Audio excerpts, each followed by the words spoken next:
So, as seekers of the ageless wisdom, we frequently talk about walking this path to spiritual growth and awareness.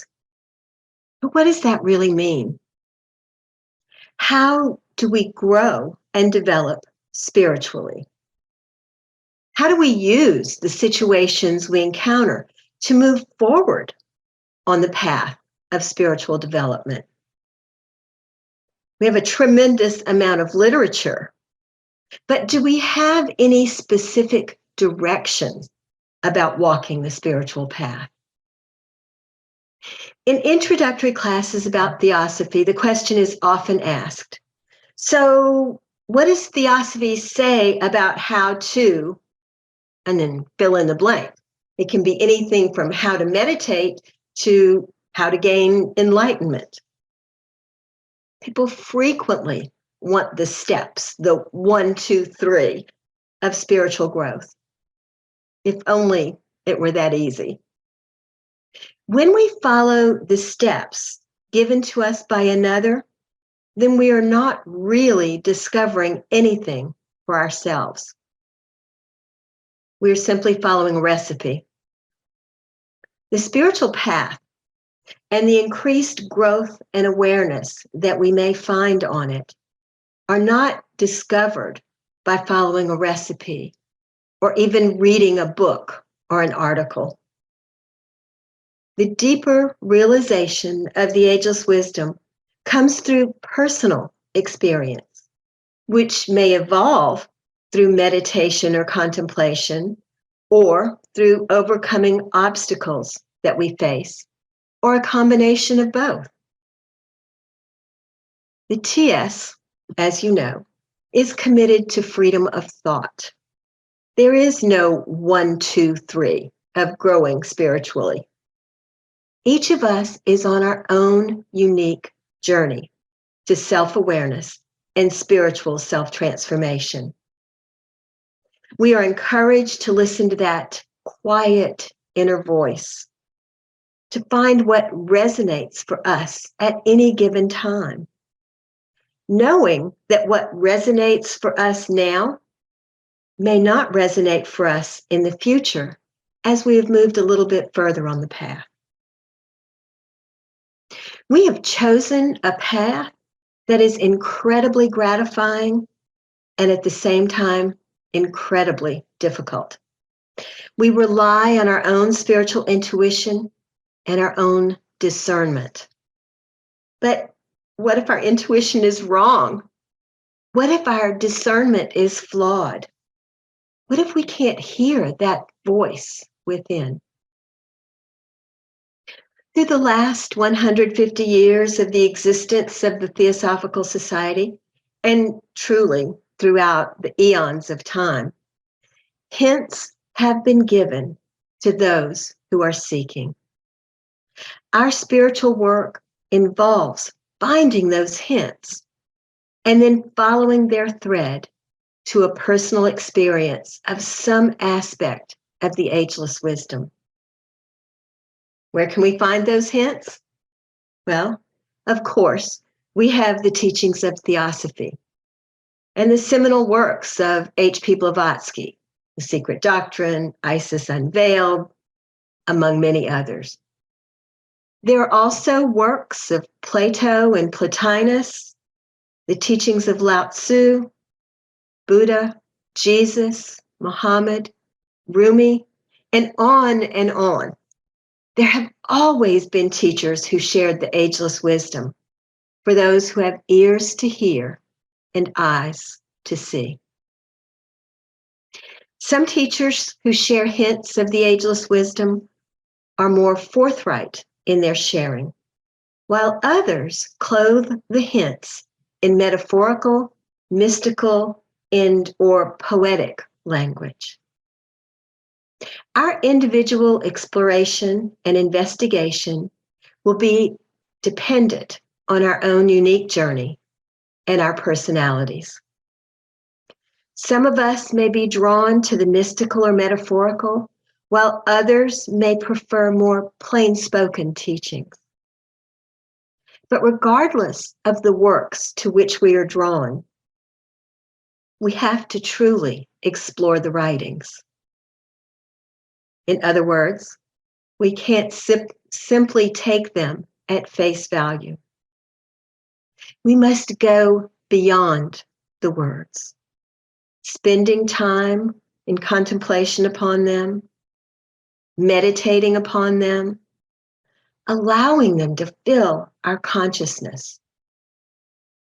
It is through this in-depth and very personal investigation that we begin to grasp some of the hints that have been shared with us. And these hints provide a guide for our spiritual growth and awareness. So before we get started, a question we may wish to ask as we walk this path is, what is our goal? Why have we chosen to walk this difficult path? I'm going to share my screen with you. I like this part because then my face just becomes a little bitty picture at the top. So what is our goal? Is it to be in possession of the secrets of the universe? Is it to get off this wheel of birth and rebirth, avoiding both the joys and sorrows we experience in the physical world? Is our goal to reach nirvana, the state of being free from suffering, the state of perfect peace? Or is our goal to facilitate the expansion of the consciousness of all beings? Is our goal to help humanity? For many theosophists, that is the goal, to help humanity by facilitating the expansion of the consciousness of all beings. This is the path of service, the bodhisattva path, and we have chosen to walk it. In the Mahayana Buddhist tradition, a bodhisattva is one who has attained enlightenment, but delays entering nirvana in order to help others also attain enlightenment. It is considered the path of compassion. That is, a bodhisattva makes this sacrifice, a delay entering nirvana, in order to help humanity. Now, of course, we are not bodhisattvas. However, one who follows the bodhisattva path is an individual whose thoughts, words, and actions focus on serving the well-being of all others, not merely in a physical sense, but in the highest sense of helping others gain enlightenment, of expanding the consciousness of all beings. Theosophy is available in today's world in order to help humanity. In fact, this statement is made very clearly by H.P. Blavatsky, her teachers, and others.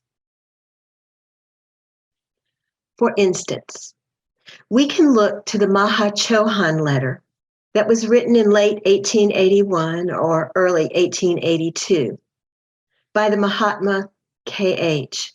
regarding a conversation held with the Mahachohan about the teachings shared by the Theosophical Society.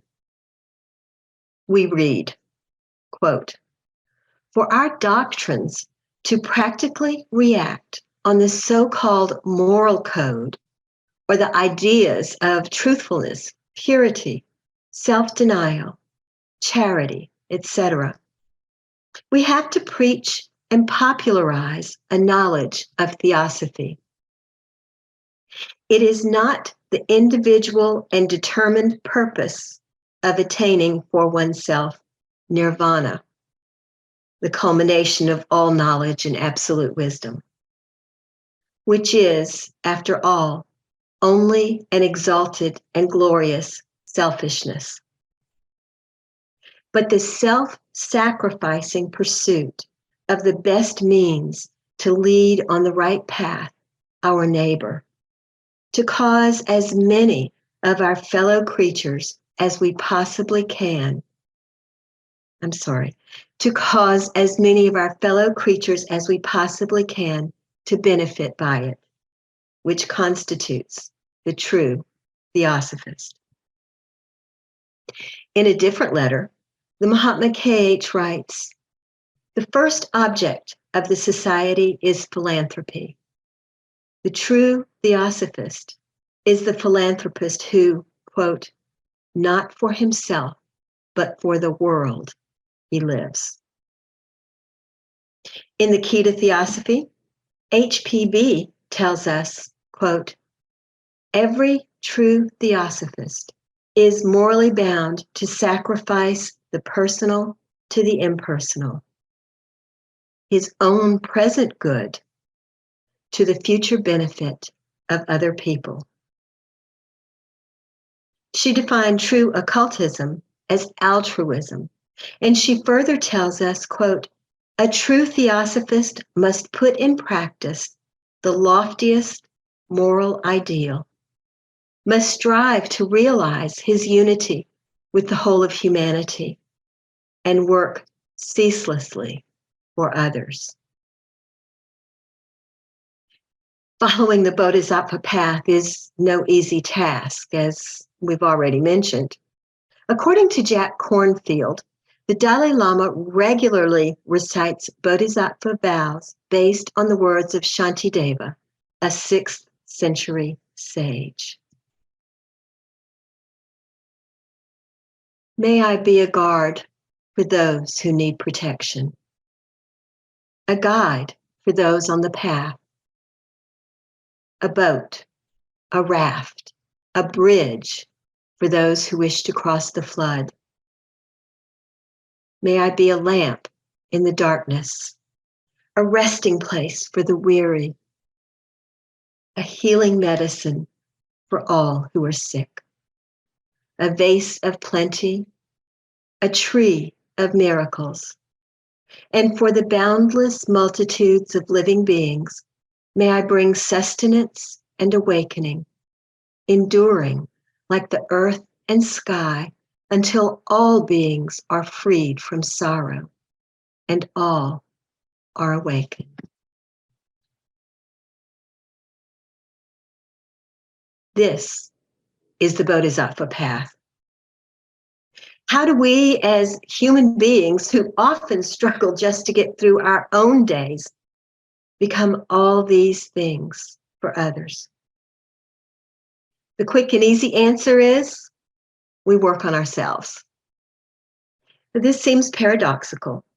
To help others, we work on ourselves. Yet we know from our theosophical studies that the unity that binds us all provides clarification for this paradoxical statement. As one individual changes, it causes a change in the whole. H.P. Blavatsky writes, quote, "It is an occult law that no man can rise superior to his individual failings without lifting, be it ever so little, the whole body of which he is an integral part." She is telling us that every time one of us takes a step forward on the spiritual path, no matter how small, all of us move forward on the path. It is an occult law that when we expand our consciousness, no matter how little or much, we are expanding the consciousness of all beings. The importance of expanding our consciousness cannot be overstated. It is of paramount importance for the world. So, where to begin? One set of hints can be found in the theosophical classic, The Golden Stairs. While the golden stairs might seem like a simple statement, it is actually quite profound and contains many layers of what may be considered hints regarding this path we are on. It can provide us with some specific details of what needs to be accomplished, although not necessarily how to accomplish them. Our freedom of choice comes into play with our interpretation of the golden stairs, as well as our decisions regarding the implementation of it. A little background about the golden stairs. In theosophy.wiki, we read, "The Golden Stairs is a writing taken, quote, from the letter of a master," unquote, that H.P. Blavatsky published. It was first presented in 1888 as a private document to members of the esoteric section of the Theosophical Society as a guide to chelaship. The text was made public for all to read. Sidney Cook, former national president of the Theosophical Society in America, tells us that these are, quote, the directions that she, HPB, left for this noble and courageous path, by which progress could be made through human experience until humanity acquired divine knowledge and shared the wisdom of the gods. The golden stairs, he says, may become not merely a list of rules, but a way of life with infinite values in the study of each step. Furthermore, Cook reminds us that HPB taught that there was no easy path to knowledge, and that truth could be known and wisdom achieved only through noble living and courageous service to mankind. John Algeo, former international vice president of the TS and also former national president of the Theosophical Society in America, perceived the golden stairs as an ethical summary, a way in which to live our theosophical beliefs. Sidney Cook related them to various aspects of our spiritual growth and development. Both are equally important and helpful to us. The golden stairs, which you see before you, provides a guide that will help us to walk the bodhisattva path, to walk the path of spiritual growth and development, spiritual growth and awareness. So this evening, we're going to touch the tip of the iceberg, looking at only the first 5 steps in light of our hope to find hints about walking this path. It is my hope that it will encourage all of us to continue to dig deeply into the remaining steps. The first step, the very basis of our journey, is a clean life. John Algeo tells us that, quote, if it were taken fully, it would be not the first, but the final step. According to him, quote, a clean life includes speaking truthfully and kindly, acting fairly, earning a living honestly and usefully, thinking about others with goodwill, and being cheerful in the midst of problems. To live in this way, completely and fully, is no small task. However, I think that most of us and many others in the world try to incorporate all of these actions as much as possible into our daily lives. Going a little bit more deeply into the importance of living a clean life, Sidney Cook tells us that this step, quote, involves inner and outer physical cleanliness, with none of the toxins of excess, no response to the emotionally unclean, a mind unretentive of the foul, and in which the unclean finds no sustenance. If we look at the etymology of the adjective clean, we find that it comes from Old English, meaning free from dirt or filth, unmixed with foreign or extraneous matter, morally pure, chaste, innocent. Therefore, we find that a clean life incorporates more than kind and compassionate actions. We must work to rid ourselves of all that is crude, rough, and ugly, moving toward purity of body, mind, heart, and spirit to become appropriate vessels for the ageless wisdom. Exploring even more deeply, John Algeo makes two further statements. A clean life is one in which we are free of the stains that color our vision. To be clean is to be free of foreign accretions, of all the contaminants that cling to us and spoil our native purity. Here, we are reminded that in order to live a clean life, we must not only become aware of our conditioning, but we must work to free ourselves from it. Conditioning colors our vision. We limit ourselves, our thoughts, beliefs, and perspectives that we have incorporated from the world around us. We do not see clearly. Rather, we see through the veil of the thoughts and beliefs of others. In his book, The First and Last Freedom, Krishnamurti writes, "It is when we begin to interpret, to translate according to our conditioning, according to our prejudice, that we miss the truth." So if we wish to live a clean life, to move toward truth, we must become aware of and work to remove our conditioning. We must uncover our natural selves, our, quote, native purity, in the words of John Algeo. As rays of the divine, we are inherently pure. And again, if we look at the etymology of the word pure, which is related to the etymology of the word clean, we find that in past centuries, the word meant total, complete, absolute, unalloyed gold. And that is who we are and what we are at our core. So not only are we enjoined to live ethically and morally, but to work on ourselves at a much deeper level.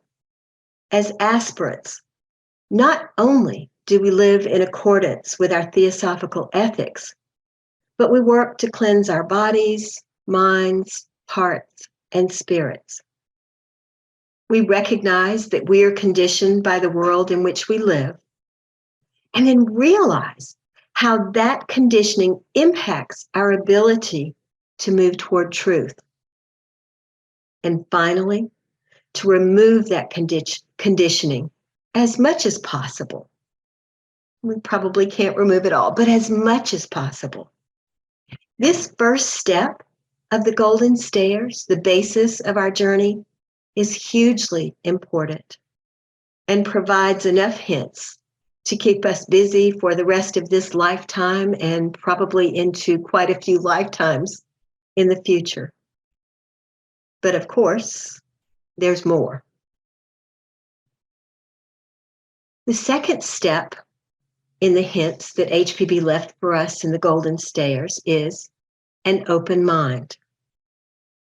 An open mind is clearly an important component in our lives as aspirants. Viewed from a cursory perspective, it seems simple enough. In fact, many of us may believe that we've already surmounted this step. Many people believe that they are open-minded, read and learn about various religions, philosophies, spiritual traditions, science. They have the perspective that we are all united with every other being, regardless of age, gender, sexual orientation, religious or spiritual tradition, and so on. However, a deeper dive into what is meant by an open mind is essential. While many of us may not be too attached to material objects, we may find that we are very attached to our beliefs and perspectives. We have studied and formed an understanding of how we perceive the world. We've created our own little box of understanding. I'm sure you've met other individuals who identify themselves as theosophists, but who are very rigid in their beliefs and who claim to know the truth. Or you've maybe met others who say that only HPB and the first generation of theosophists know the answers, or that Annie Besant, C.W. Leadbeater, and others in their generation had the truth. What is the truth? We're nowhere near it. It's a little bit discouraging at times, I think. Rada Bernier, former international president, talks about the search for truth and having an open mind, saying, the first and primary condition for one who would follow the religion of truth is a profound and persistent interest in finding it. This implies not having prejudgments or a conviction that one already knows. Truth cannot be discovered by a mind which has fixations, prejudices, and biases of any kind. So the mind must become pure and unruffled, free from opinions, biases, and self-centered emotions. For only in this state can there be an awareness of truth. She also tells us that only one who keeps a continually open mind can find the truth. A phrase that has entered the lexicon in the past few years, especially in the United States, and I'm assuming also in the UK and other places around the world, is confirmation bias. This phrase indicates that an individual favors information that supports the beliefs he or she already holds, or may overvalue this type of information and may undervalue information that contradicts their beliefs. While the phrase may be relatively new, the concept is not. And it clearly plays an important role in having an open mind. John Algeo echoes Rada's words, saying, we should be willing to consider alternatives and not approach every subject, every problem in life, and every person we meet with the assumption that we already know how to deal with them. A closed mind, he says, is a conditioned mind. It has been shut off from the world of new experiences, and it reacts only to its memories. Therefore, when we assume that we have the truth, or what we take to be our version of the truth, we are acting from a conditioned and closed mind. Well, this is a scary thought for most theosophists. We want to be open-minded, but are we? Again, this requires an in-depth look at ourselves and our responses to new or incoming information. Sidney Cook says that we need to be receptive, to be open. Sidney Cook says that we need to be receptive, to open the mind to permit examination of the new and possibly conflicting idea, which heretofore might automatically have been disregarded. Now, let's be clear. We don't accept something simply because it's offered to us. Cook writes, to invite challenge, to invite doubt, does not mean life in constant uncertainty, but in constant search with the certainties held lightly enough to let knowledge in. It means discernment through checking, weighing, discarding, replacing, acceptance, and building a core truth that is our own. We must be discerning about new ideas, thoughts, and concepts. An open mind doesn't mean that we just accept everything. It means we consider with discernment what is offered to us. Cook, also in his own way, warns of confirmation bias, saying that we must even our core examine, that's an important word, that we must examine even our core belief from time to time to ensure that it remains pliable enough for new truth to be absorbed. If by challenge, if by doubt, the foundation of our faith can be destroyed, better it is destroyed so that we may begin building of a new and more enduring foundation. An open mind requires us to examine ourselves and our beliefs in order to identify any confirmation bias we may have and to examine with discernment any new thoughts and ideas that may come to us. Have you ever wondered why the second object of the Theosophical Society is to encourage the study of comparative religion, philosophy, and science? It's another hint that parallels this second step in the Golden Stairs. Through this comparative study, we're learning to maintain an open mind, hopefully. Joy Mills tells us, freedom of inquiry, the second principle enunciated at the Society's founding, is encapsulated in the second object, encouraging us to expand our horizons, broaden our sympathies, deepen our appreciation for the paths of others by studying all the field of human endeavor as represented by the three major categories of religion, philosophy, and science.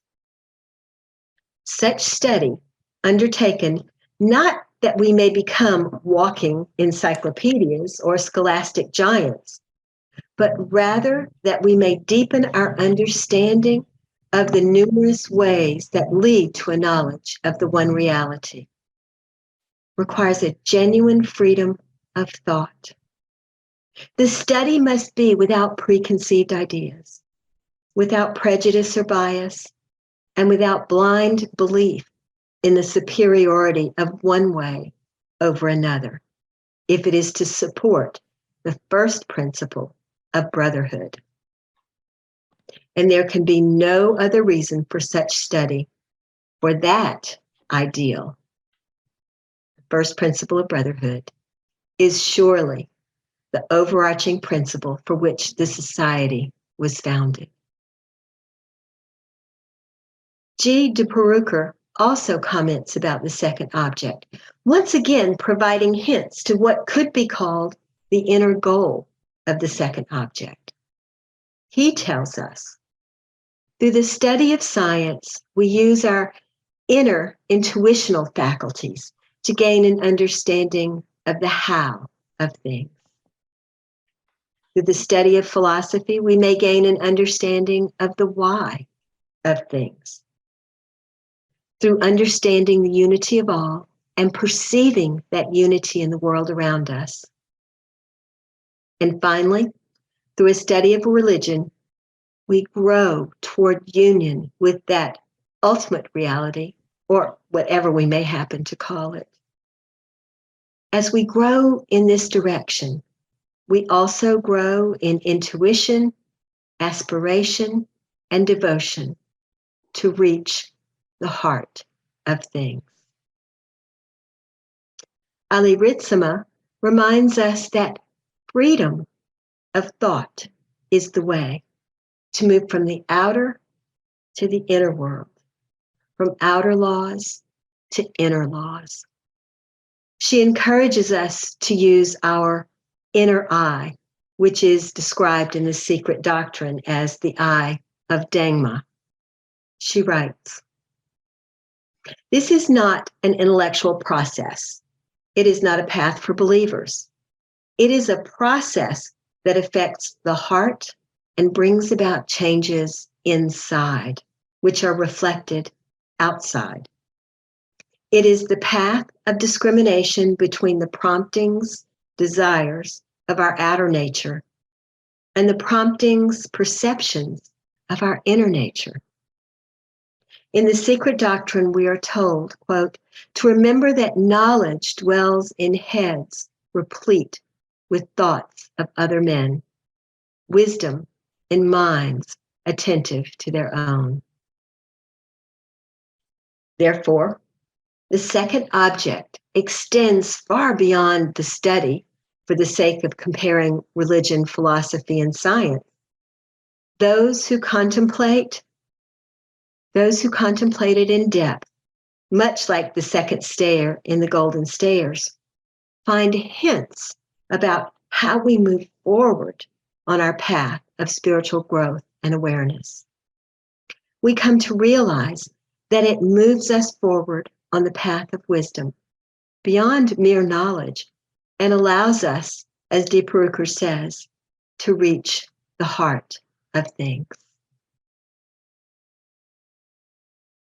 As we open our minds to various thoughts and concepts, will we make mistakes, be inaccurate at times? Most likely. But if we are open to continually evaluating ourselves and our beliefs, then we can identify what needs to be changed and then do so. This is a significant part of our spiritual journey. As we move closer to truth, our perspectives will inevitably change. The third step on the Golden Stairs is a pure heart. The concept that the heart is an integral part of us has been known throughout the ages, far beyond the physical organ that helps to circulate blood and oxygen in our bodies. For instance, in ancient Egypt, the heart was perceived as the most important of all organs, the source of human wisdom. They believed that it held the emotions and the memory. During the mummification process, the heart was left in the body because it was the key to the afterlife. It was believed that during the process of transition from life to the afterlife, one's heart was placed on a scale by the god Anubis. Placed on the other side of the scale was the feather of Maat, the goddess of truth, order, and right. If the heart weighed the same as the feather, then the deceased moved forward into the afterlife.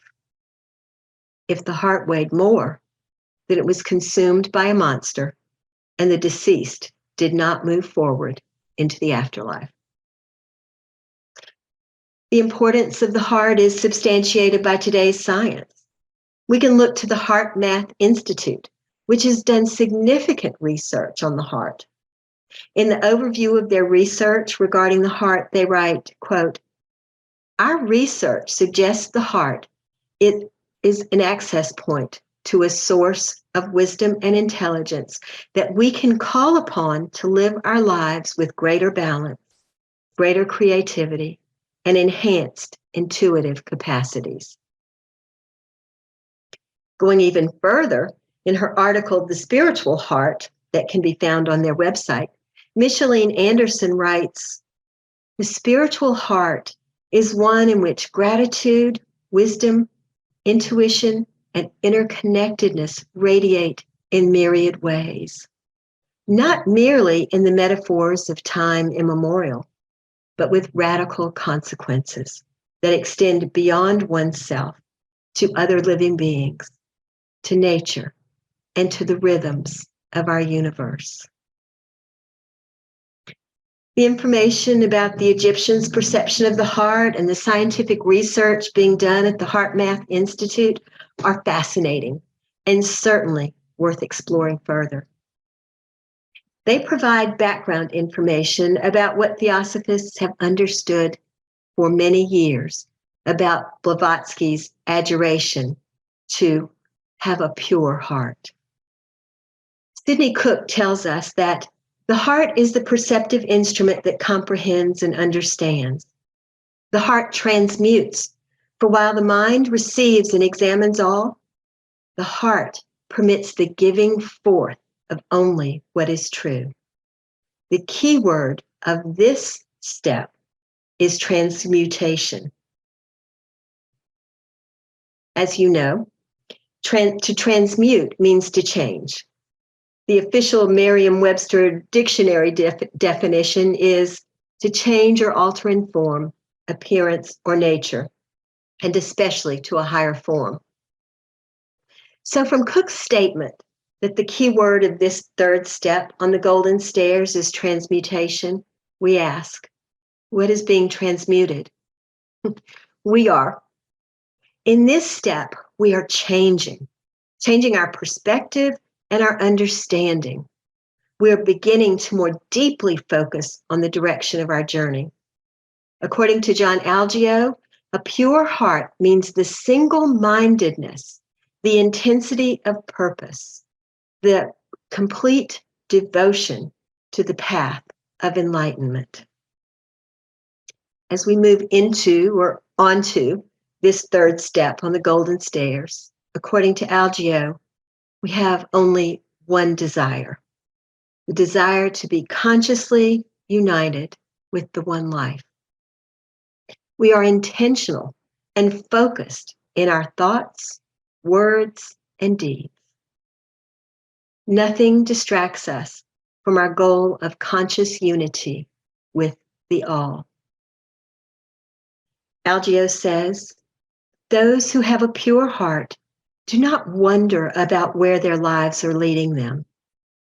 They know that there is only one direction to go. This direction, conscious unity with the all. It brings compassion, a new perspective of others, and a profound drive to serve humanity. Now we move to the fourth step, an eager intellect. Although this may sound similar to the second step of having an open mind, it is different.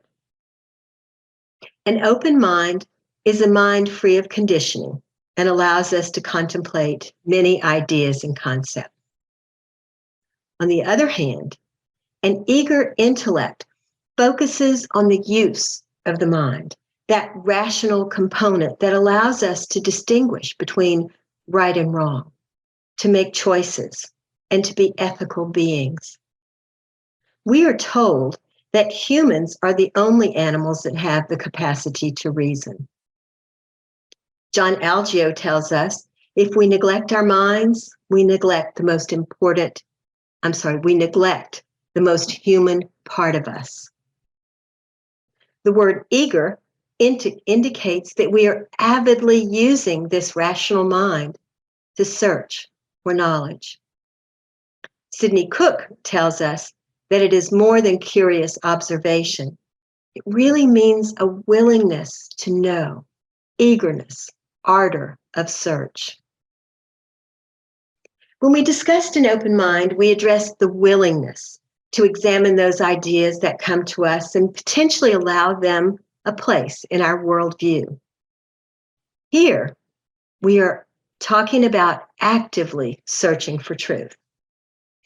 Although we are not likely to find the truth per se, we may find glimpses of it that can be startling, glorious, and sometimes uncomfortable, especially when it relates to our own actions or to necessary changes that we must make as we walk the spiritual path. Do you remember that movie, A Few Good Men? It's kind of an older movie. But there's a scene in the movie when Jack Nicholson famously tells Tom Cruise, "You can't handle the truth." An eager intellect implies that not only are we willing to face the truth, we are willing to handle it.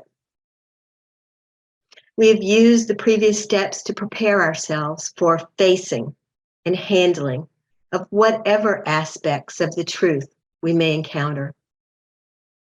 This is especially true as we come face to face with parts of our personality that we have tried to hide, even from ourselves.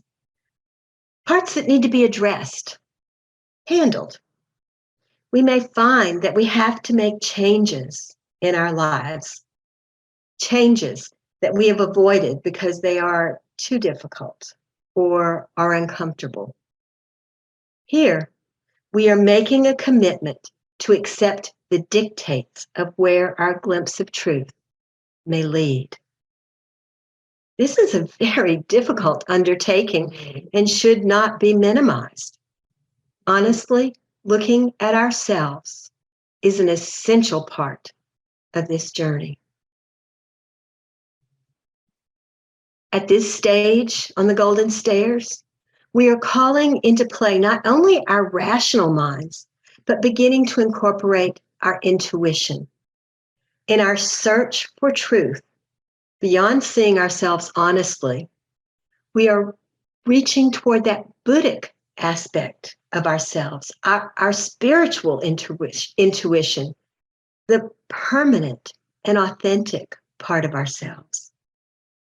It is here where we begin to experience glorious and uplifting glimpses of truth, that truth that exists in those higher realms, glimpses of truth that will further transform us as aspirants on this spiritual journey and motivate us to continue this very difficult work.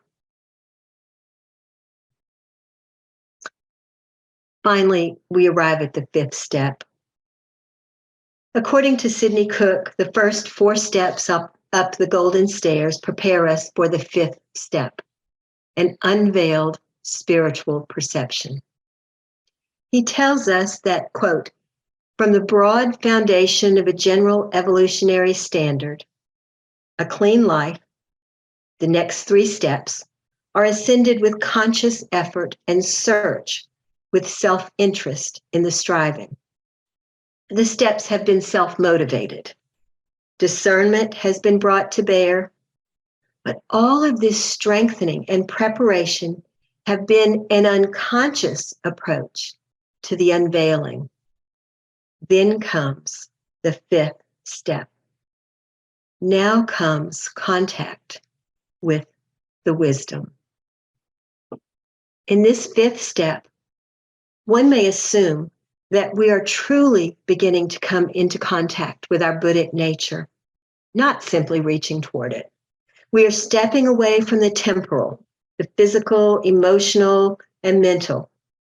Each of the steps taken, whether fully or even partially, have begun to thin the veil between the physical world and the spiritual world. John Algeo tells us that, quote, this perception is called spiritual because it is not limited to the senses, nor is it limited to the mind. It is something that must be experienced to be understood.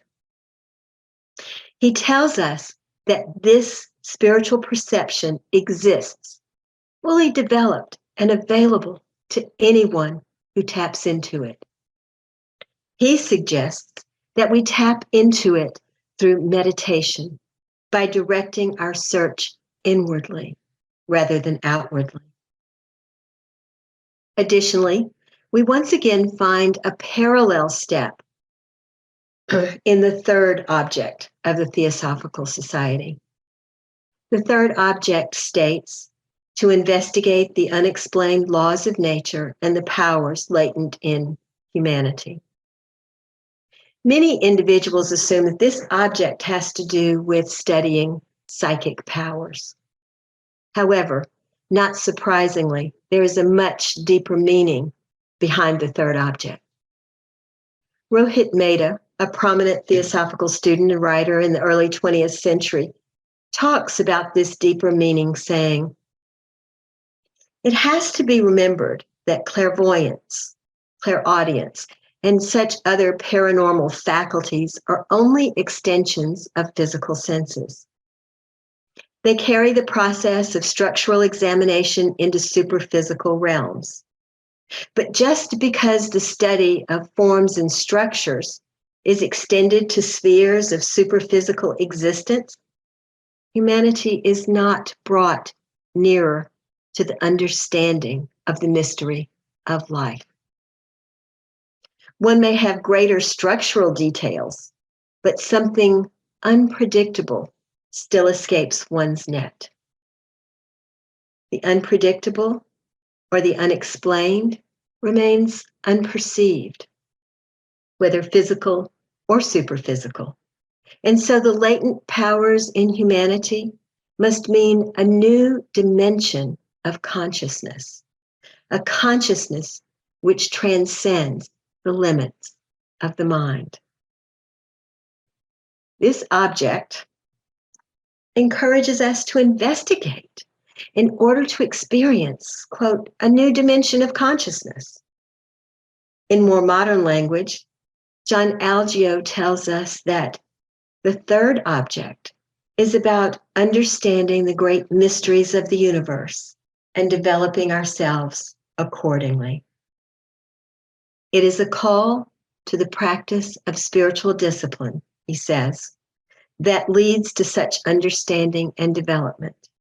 It is about yoga, the process of unitive transformation. What do we find when we touch this realm, this new dimension of consciousness that incorporates the process of unitive transformation? Cook tells us that we may begin to have an, quote, "understanding of the great plan, a realization of the purpose of life, and a dawning consciousness of an inner or greater self." He calls this step the step of realization and purpose. This step of realization and purpose is much deeper than what we gain from a simple understanding of what we read in books and our perception of the third object of the Theosophical Society. This step incorporates an experience, an inner knowing, and I say that with all capital letters, an expansion of consciousness, something that can't be put into words. It's an experience that defies language and description, yet it changes us and our perception of the world in which we live. Our consciousness expands. Annie Besant tells us, "Any one of us who has passed through the experience of a definite enlargement of consciousness knows that the world after that extension looks very different from what it did before. Not because the actual truth has changed. You find it there in the new world. But its relationship to you has changed and to other truths. Instead of now seeing it as a fragment, you see it as a part of a whole to some extent. And that relationship to other parts of the same truth changes the values of that truth as you knew it. It is very much the same as if you looked at a picture through a hole. If your picture were covered, say, by a sheet, and a hole was made in the sheet, and you looked through it, you would only see that part of the picture which was just under the hole. Now, looking at that, it may simply be a patch of blue. And when your picture was unveiled, you would find that that piece of blue, after the sheet was removed, would be very much changed. You were right as to the color, but you've only now found out, she says, by seeing it in relation to other parts of the picture which were hidden by the sheet, to what that color belonged. And even the shade of the color may be modified by other colors around it. That is very much like what happens with an expansion of consciousness. Your blue hasn't changed, but it has changed its relationships. It is proved to be part of something. When you saw it before, it was isolated, and now it is not so. Hence, your view of it becomes very, very different. You have not found it to be untrue by itself, but your estimate of its values has profoundly altered. Thus, with an unveiled spiritual perception, or perhaps it's more accurate to say, a spiritual perception that is being slowly unveiled, we'll begin to see a greater part of the whole, rather than simply the tiny perspective we had seen previously. The expansion of consciousness and broader view changes us, and therefore changes the world. The first 5 steps, a clean life, an open mind, a pure heart, an eager intellect, an unveiled spiritual perception. And the second and third objects of the society provide not only a foundation for walking the path to spiritual growth and awareness, but deeply held hints for walking this path. Hints that are heard by those who have ears to hear and eyes to see. And these hints, along with many others, help us to walk the path toward our goal, the expansion of consciousness, ours and that of all living beings, alleviating the sufferings of humanity, walking the bodhisattva path. One additional word about the golden stairs and our 3 objects.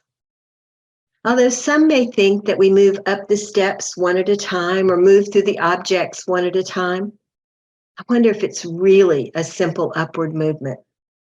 That doesn't seem likely to me. Rather, it seems that while there is an order and a sense of progression, our movement on this path is more labyrinthian in nature. We start at the beginning, but as we work our way around the circle, we find ourselves close to the beginning again, and perhaps again and again. It is a process, and one in which we revisit each step, albeit from a different level of understanding, many, many times as we walk the bodhisattva path. Walking the path to spiritual growth and awareness is the work of lifetimes. I thank you very much, very much.